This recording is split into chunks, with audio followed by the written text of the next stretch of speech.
আগে আমি জানতাম লীগের গুন্ডা পান্ডা এরা এরা এরা এরা এটা করতে পারে, সেম ওয়েতে লীগও জানতো যে এটা ছাত্র দলের পোলাপান বা শিবিরের পোলাপান। এখন তো সবাই সমন্বয়ক, আমি তো ভাই কিছুই বুঝি না কে কি, যেই ফোন দেয় আমি সমন্বয়ক বলছি, ওরে বাপ রে বাপ। হ্যাঁ, মানে মন্ত্রীরাও এইভাবে এই টোনে কথা বলতো না, এখন সমন্বয়ক ভাইরা আমার যেই টোনে কথা বলে। সো এখন তো আমি ভাই ভিত্তির মধ্যে আছে, আমি কোথায় যাব, কার কাছে যাব, কোথায় বিচার যাব, কে বিচার করবে, কে আইনগত ব্যবস্থা নেবে, তাই না? আপনার যখন একটা পলিটিক্যাল গভর্নমেন্ট সরকারে থাকে, এখনো সাথে সাথে এই প্রশ্ন উঠবে তাহলে কি আপনি এখনই আজকেই নির্বাচন দিয়ে কালকে ক্ষমতা যেতে চান? আমি ভাই এগুলো কিছুই বলছি না, আমি একটা ক্ষুদ্র রাজনৈতিক কর্মী এবং বাংলাদেশের একজন নাগরিক হিসেবে আমি এইটুকুই বলতেছি, পলিটিক্যাল গভর্নমেন্ট যখন থাকে এবং সেই গভর্নমেন্টটা যদি নির্বাচিত হয়, তার একটা জব দিতে থাকে। তার হয় কি, আপনার গায়ের ব্যথা তার গায়ে বাজে। কেন? কারণ 5 বছর পরে যে আপনার কাছে তার যাইতে হবে ভোট, আর আপনি যদি আপনার ব্যথা যদি তার গায়ে না লাগে, তাইলে তো সে আর 5 বছর পর আপনার কাছে যাইতেও পারবে না, ভোটও চাইতে পারবে না। অর্থাৎ এই যে পারস্পরিক লেনদেন, এই সরকারটার সাথে আসলে আমাদের কোনো লেনদেন নাই।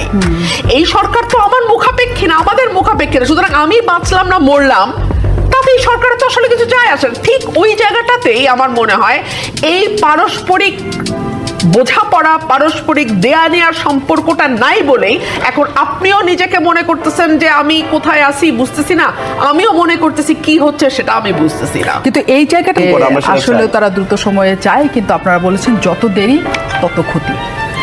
এই রাষ্ট্র তো আসলে ছেলে খেলা না, প্রতি মুহূর্ত এখানে গুরুত্বপূর্ণ। আমি এই সরকারটিকে দূর থেকে, আমি তো ভেতরের না, দূর থেকে দেখে যা বুঝছি, তাতে আমার কাছে মনে হচ্ছে তারা মনে করছে অনেক সময় হাতে আছে, ধীরে আস্তে আগানো যাবে, তারা এখনো ঠিক শিওর না। দেখুন এই অল্প কয়েকটা দিন এর মধ্যে আমরা দেখলাম ব্রিগেডিয়ার জেনারেল শাখাওয়াত সাহেবকে প্রথমে দেওয়া হলো স্বরাষ্ট্র, তারপরে উনি একদিনের মধ্যে উনি আবার চলে গেলেন অন্য আরেকটা উপদেষ্টা, এবং উনি বললেন যে রাখলে আছি, না রাখলে চলে যাব, একটা ধরনের অসন্তোষ। আমরা দেখলাম প্রথমে সংবিধান বিশেষজ্ঞ ডক্টর স্বাধীন মালিক, ওনাকে দেয়া হলো সংবিধান কমিশনের কাজ। একদিন পার না হতে যখন উনি বললেন যে সংবিধান যা আছে সেখান থেকেই সমাধান সম্ভব, সেটা পরিবর্তন হয়ে গেল। এবং ডক্টর আলী রিয়াজ, উনিও সর্বজন শ্রদ্ধেয়, কিন্তু কেন, মানে এই চেঞ্জগুলো তো মানুষের মনে প্রশ্ন তৈরি করে, এবং সরকারের ভেতরের অস্থিরতা, ছোট্ট একটি সরকার 12-14 জনের, সেখানেও যদি এত অস্থিরতা চলতে থাকে, তাহলে এই 18 কোটি মানুষের অস্থিরতা আসলে তারা সামলাবে কি করে? আর একটা বিষয়, যেই কাজের কাজটা তো আসলে রাজনীতিবিদদের, হ্যাঁ, এই কারণেই না রাজনীতিবিদরা যত সহজে একটা বিষয়কে হ্যান্ডেল করতে পারে, তারপরেও শেখ হাসিনা কিন্তু পারেন নাই শেষটা, একদম যত সহজে রাজনীতিবিদরা পারেন, আপনার ওই চেয়ারে আপনাকেই মানায়, ওখানে আমি গেলে ভুল ভালো নিশ্চয়ই। এবং কথা হচ্ছে কিনা দেশে, এটা আমরা শব্দটা এখন ব্যবহার করতে পারি কিনা সেটাও আমাদের এখন বুঝে শুনে বলতে হচ্ছে, যে এটা অরাজকতা নাকি কিছু অস্থিরতা নাকি আসলে কি। আমি ব্যারিস্টার রুমিন ফারহানাকে সেই প্রশ্ন নিয়ে আসতে চাই।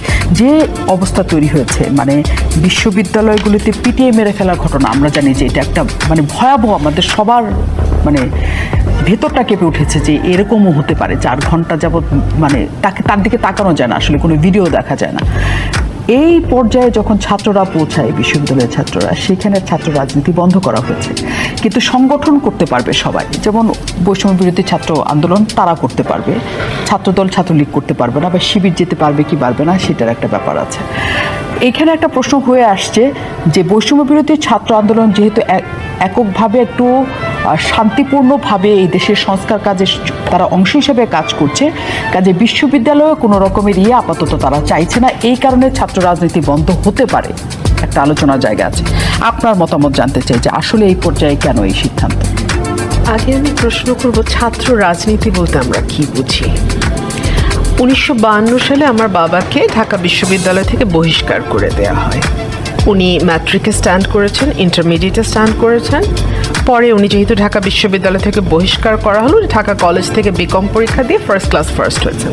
কেন ওনাকে ঢাকা বিশ্ববিদ্যালয় বহিষ্কার করলো? কারণ উনি 52 ভাষা আন্দোলনের সঙ্গে সরাসরি সম্পৃক্ত ছিলেন। উনি মেইন সংগঠক, 144 ধারা ভঙ্গের পক্ষে। He was the first person who raised his voice. সেই কারণে তার ছাত্রত্ব বাতিল করা হয়, সেটাও ছাত্র রাজনীতি। আবার কয়েক বছর আগে আবরার ফাহাদকে ঠান্ডা মাথায় সারা রাত ধরে পিটিয়ে পিটিয়ে হত্যা করা হয়েছে।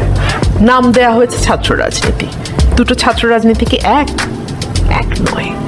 আপনি সন্ত্রাস করবেন, আপনি দলের তকমা গায়ে লাগিয়ে পিটিয়ে মারবেন, আপনি দলের তকমা গায়ে লাগিয়ে 100টা ধর্ষণ করে সেঞ্চুরির কেক কাটবেন, আপনি দলের তকমা গায়ে লাগিয়ে যাচ্ছে তাই করবেন, গণরুমে নিয়ে সাধারণ ছাত্রদেরকে বিভৎসভাবে নির্যাতন করবেন, নতুন স্টুডেন্ট যারা আসে তাদেরকে আপনি র্যাগিংয়ের নামে যা তা করবেন, তাকে শারীরিক এবং মানসিকভাবে পঙ্গু করে ফেলার জন্য যথেষ্ট। সেটার নাম যদি ছাত্র রাজনীতি হয়, কোট আনকোট, যদি সেটা ছাত্র রাজনীতি হয়, এই রাজনীতি এখনই নিষিদ্ধ করা উচিত। আর যদি 52-তে যেই ছাত্র রাজনীতি দেখেছি, 69-এ যেই ছাত্র রাজনীতি দেখেছি, 71-এ যেই ছাত্র রাজনীতি দেখেছি মুক্তিযুদ্ধে, আমরা 90-এর যেই গণ অভ্যুত্থানে ছাত্র রাজনীতি দেখেছি, সেটা যদি ছাত্র রাজনীতি হয়ে থাকে, বাংলাদেশের সুস্থ ধারার রাজনীতির জন্য নিশ্চয়ই ছাত্র রাজনীতির প্রয়োজন। সেটা আলাদা করবেন কিভাবে? আলাদা করব কিভাবে বোঝা যাবে যে তারা করবে না? যতদিন পর্যন্ত এই নিশ্চয়তাটা বড় বড় দলগুলো দিতে না পারবে যে তাদের সংগঠনের কোনো নেতা বা ছাত্র নেতা কোনো রকম কোনো অরাজকতা, অন্যায়, অবিচার, নির্যাতন, ফৌজদারি অপরাধ ইত্যাদির সঙ্গে যুক্ত যেই মুহূর্তে হবে, সেই মুহূর্তে স্পট অ্যাকশন নেবে দলগতভাবে এবং ফৌজদারি কার্যবিধিতে তার বিরুদ্ধে ব্যবস্থা নেবে। এই রকম পরিবেশ যতদিন পর্যন্ত বিশ্ববিদ্যালয় তৈরি না করতে পারছি আমরা, এটা তো আসলে পারস্পরিক জেন্টলম্যান এগ্রিমেন্ট, পারস্পরিক মিউচুয়াল রেসপেক্ট, শ্রদ্ধা এবং বিশ্বাসের উপর নির্ভর করে। এটা তো আসলে কেউ এগ্রিমেন্ট ওভাবে করতে পারবে না। এটা একটা আনসিন রেসপেক্ট এবং বিশ্বাসের ব্যাপার। এই বিশ্বাসটা যতদিন তৈরি না হচ্ছে, আমার মনে হয় স্থগিতই থাকুক ছাত্র রাজনীতি। এবং অরাজকতার কথা যেটা বলছিলেন, 3টা অরাজকতা একদিনে হয়েছে। একটা হয়েছে ঢাকা বিশ্ববিদ্যালয়ে, চোর সন্দেহে তাকে পিটিয়ে মারা হয়েছে। একটি হয়েছে জাহাঙ্গীরনগর বিশ্ববিদ্যালয়ে ছাত্রলীগের একজন সদস্যকে পিটিয়ে মারা হয়েছে। আরেকটা হচ্ছে বগুড়াতে, সেটাও গরু চোর সন্দেহে মারা হয়েছে। আমরা গরু চোর বা, আমি প্রথমে একটা কথা ক্লিয়ার করি, কাউকে হত্যা করলেও আপনি মারতে পারেন না, আইন নিজের হাতে নিয়ে এটা করতে পারেন না আপনি। তারপরের ফেজে আসি, আপনি $1 বিলিয়ন বিদেশে যে পাচার করেছে এস আলম, তাকে কিন্তু আপনি সালাম করবেন।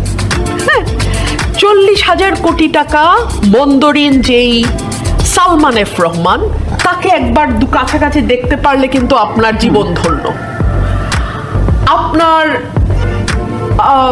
দেশ থেকে শেয়ার বাজারে যারা কয়েক হাজার কোটি টাকা লোপাট করে দিয়ে আপনাকে পথে বসিয়েছে, ফর এক্সাম্পল, তাকে আপনার মেয়ের বিয়েতে একটা কার্ড পাঠাইতে পারলে কিন্তু আপনারা একেবারে অস্থির হয়ে যান।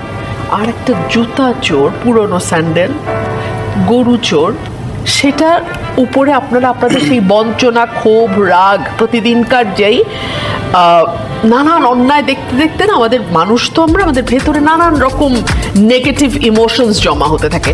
সেইটার ভেন্টিলেট আপনারা করবেন এরকম নিরীহ মানুষদের উপরে, তাই না? এবং আমি এখানে বলবো 1.5 মাস পার হয়েছে। এই সরকার যদি এখনো law and order strictly control করতে না পারে, I think they should surrender, মানে তাদের কোনোখানে আর কি যারা পারবে তেমন মানুষদের হাতে দিয়ে আসলে সরে যাওয়া উচিত। Because enough is enough. 1.5 মাস কিন্তু অনেক লম্বা সময় মুন্নি। হ্যাঁ, আপনি রাস্তায় নামেন, ট্রাফিক কাজ করছে না। 20 মিনিটের রাস্তা 2 ঘন্টা, 2.5 ঘন্টা, সামটাইমস 3-3.5 ঘন্টা আমাদের রাস্তায় বসে থাকতে হচ্ছে। আমরা দেখতে পাচ্ছি গার্মেন্টের ইন্ডাস্ট্রিয়াল এরিয়াতে অশান্তি চলছে সমানে। আমরা দেখতে পাচ্ছি সংখ্যালঘু সম্প্রদায় দে আর নট হ্যাপি। আমরা দেখতে পাচ্ছি কিছুদিন আগে আনসারদের মধ্যে এক ধরনের অস্থিরতা। এখন পাহাড়ে পাহাড়ে আগুন জ্বলছে। আপনি এখন ডে 1 থেকে অস্থিতিশীলতা তৈরি, ষড়যন্ত্র, এই কথাগুলো আমরা কিন্তু শুনে এসেছি। হাসিনা সরকারের সময় শুনতে শুনতে উই আর টায়ার্ড। হাসিনাকে আমরা বিদায় করেছি। এখন যদি আপনিও সেই ষড়যন্ত্র তত্ত্ব নিয়ে আসেন, তাহলে আমরা আসলে কোথায় যাব? আপনার কাছ থেকে আমরা এটা শুনতে চাই না, আপনাদের কাছ থেকে আমরা এটা শুনতে চাই না।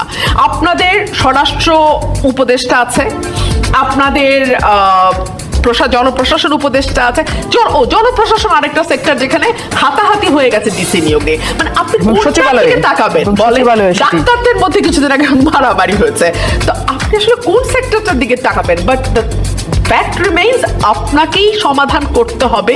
ষড়যন্ত্রের ঘাড়ে দোষ দিয়ে আসলে পার পাবেন না, পার্শ্ববর্তী দেশ ভারতের ঘাড়ে দোষ দিয়ে আসলে আর পার পাওয়া যাবে না, কারণ মানুষ এখন একটা law and order situation settle দেখতে কিন্তু চায়। আপনি যে কথাটা বলছেন যে হ্যাঁ আপনাদের এখান থেকে তাহলে চাইতে হবে, সরে দাঁড়াতে হবে, কারণ আপনারা পারছেন না, কিন্তু এখন এই পরিস্থিতিতে 1.5 মাসের মাথায় আসলে সরে দাঁড়ানো, নতুন কাউকে এনে চেষ্টা করা, নতুনভাবে, মানে এটা আসলে কেমন করে সম্ভব? এটা পুরোটাই একটা আমরা জটিল ধাঁধার মধ্যে পড়ে গেছি কিনা। আমি আগে আমাকে একটা প্রশ্ন উত্তর দেন, বাংলাদেশ কি এখন সংবিধান অনুযায়ী চলছে না। নাকি বাংলাদেশ এখন সংবিধান নাই? এই প্রশ্নটাও যদি সুরাহা হয় তাহলেও বুঝতে পারবো এই প্রশ্নের উত্তর আপনারা দুজন ব্যারিস্টার, বিধান দিয়ে দেশ চলছে নাকি সংবিধানের আলোকে নাকি স্থগিত আছে, কি বলছেন? দুইটা প্রশ্ন আমি জানতে চাই। আমার প্রশ্ন খুব পরিষ্কার, বাংলাদেশ কি এখন যে কারেন্ট সংবিধান সেটা অনুযায়ী বাংলাদেশ চলছে, নাকি এটা একটা বিক্ষোভের ফলে একটা নতুন সরকার, বিপ্লবের সরকার? বিপ্লবের সরকার মানে তো আসলে আগের আইন, আগের সংবিধান সব শেষ, তাহলে কি এখন নতুন সংবিধান রচিত হবে? এই একটা প্রশ্ন। এই প্রশ্নটা নিয়ে আমি আপনার কাছে আসবো। আমি ব্যারিস্টার রুমিন ফারহান, আপনি বলছিলেন যে হ্যাঁ সব আছে, তারপর আমাদের মনে হয় যে কোথায় যেন কি ঘাটতি। আমার সমন্বয়ক সহ আলোচক বললেন আমরা কথা বলিনি 15 বছর। ওনারা বোধহয় 15 বছর ঘুমিয়েছিলেন। কথা বলি নাই। টিভি খুললে অনেক দেখতে পাওয়ার পারতেন কারণে আজকে কি পরিমাণ বলেই যাচ্ছে। কথা আমরা বলেছি। শেখ হাসিনাকে কি পরিমাণ তুলাধুনা উনি ক্ষমতায় থাকার সময় করেছি, ওনারা বোধহয় মিস করে গেছেন। আচ্ছা যাই হোক, একটা সরকার, কোন সরকার চায় না তার আমলে আনরেস্ট হোক, সেটা যেই হোক, আওয়ামী লীগ, বিএনপি, জাতীয় পার্টি, জামাত, সমন্বয়কদের সরকার, হোয়াট এভার, কেউ চায় না। কোন সরকার চায় না তার আমলে ল অ্যান্ড অর্ডার সিচুয়েশন ডেটোরেট করুক। কোন সরকার চায় না তার আমলে পাহাড়ে ঝামেলা হোক, মব জাস্টিস হোক, কিংবা পিটিএ মারা হোক, কিংবা আনসাররা এসে অভ্যুত্থান করুক, আন্দোলন করুক, কেউ চায় না। নিশ্চয়ই। যদি সেটা সামাল দিতে না পারে সেটাকে আমরা ইনকেপেবল সরকার বলি। যেই সরকারই হোক, আওয়ামী লীগ হলে আওয়ামী লীগ ইনকেপেবল, বিএনপি হলে বিএনপি ইনকেপেবল, উপদেষ্টা মহল হলে তারা ইনকেপেবল, তাই না?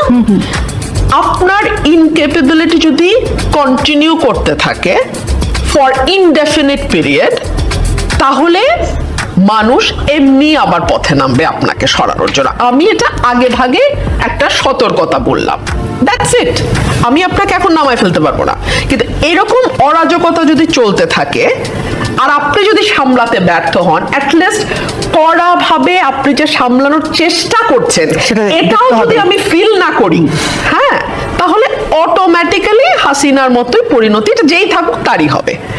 আচ্ছা, এখন দেখেন নিরাপত্তার কথা যেটা বলছিলেন, আমি খুব অনিরাপদ বোধ করি। আমি কিন্তু আপনার সাথে গত 20 বছর ধরে আসতেছি, আমি জীবনে কোনোদিন বলি নাই। আমি জানি না পাটোয়ারি নিরাপদ বোধ করে না, সে তো অবশ্য সাবধানে কথা বলে, ও পড়লেও খুব বেশি বলবে টলবে না, কিন্তু আমি অনিরাপদ বোধ করি। কেন বোধ করি? বিকজ আমি দেখি পুলিশ রিলাক্টেন্ট। আদৌ থানা ফোন ধরবে কিনা আমি জানি না, ফোন ধরলে কি হবে তাও আমি জানি না, এবং সবচেয়ে বড় কথা